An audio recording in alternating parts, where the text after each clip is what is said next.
సంగారెడ్డి జిల్లా Kollur double bedroom సముదాయంలో Congress party ఆత్మీయ సమ్మేళనం జరిగింది. మంత్రి ఉత్తమ్ కుమార్ రెడ్డి, రాష్ట్ర sports authority chairman Shivasena Reddy, TGIIC chairperson Nirmala Jaggareddy పాల్గొన్నారు. మాజీ కౌన్సిలర్ కొల్లూరి భరత్ ఆధ్వర్యంలో జూబ్లీహిల్స్ ఓటర్లతో ఈ సభ నిర్వహించారు.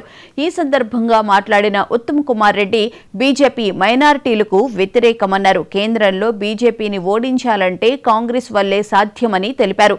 బీఆర్ఎస్ కు ఓటేస్తే వృధా అని, కాంగ్రెస్ ఢిల్లీలో పోరాడుతుందని స్పష్టం చేశారు.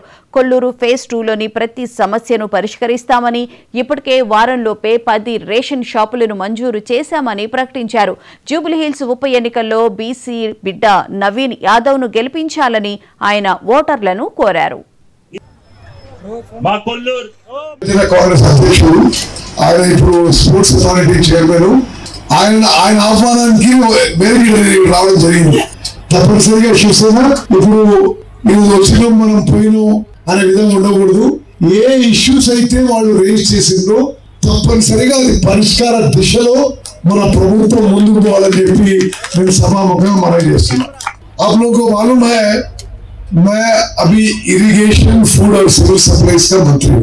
जैसे ही मुझे पता हुआ कि इतने लोग यहाँ रहते हैं, जब रेवेन्यू मिनिस्टर पोंगुलेटी श्रीनिवास रेड्डी साहब मुझे फोन किए कि इतने हजार लोग, 80,000 लोग इस एरिया में रहते हैं और इनको राशन के लिए बहुत दूर जाना पड़ रहा है, हम उसी दिन आपके ये कोल्लूर 2 बेडरूम फ्लैट का इस कॉम्प्लेक्स के लिए 10 राशन शॉप हमने मंजूर किया. 10 में से 5 खुल गए. मैं आपको वादा करता हूं इस महीने आखिर तक पूरे 10 के 10 राशन शॉप खुल जाएंगे.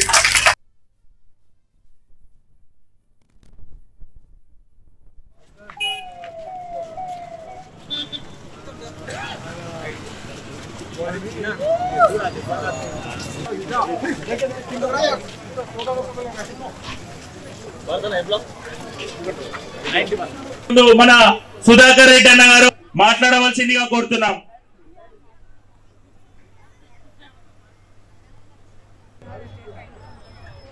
మా కొల్లూరు ఫేజ్ 2 కి విచ్చేసిన ముఖ్య అతిథి ఎన్ ఉత్తమ్ కుమార్ రెడ్డి అన్న గారికి,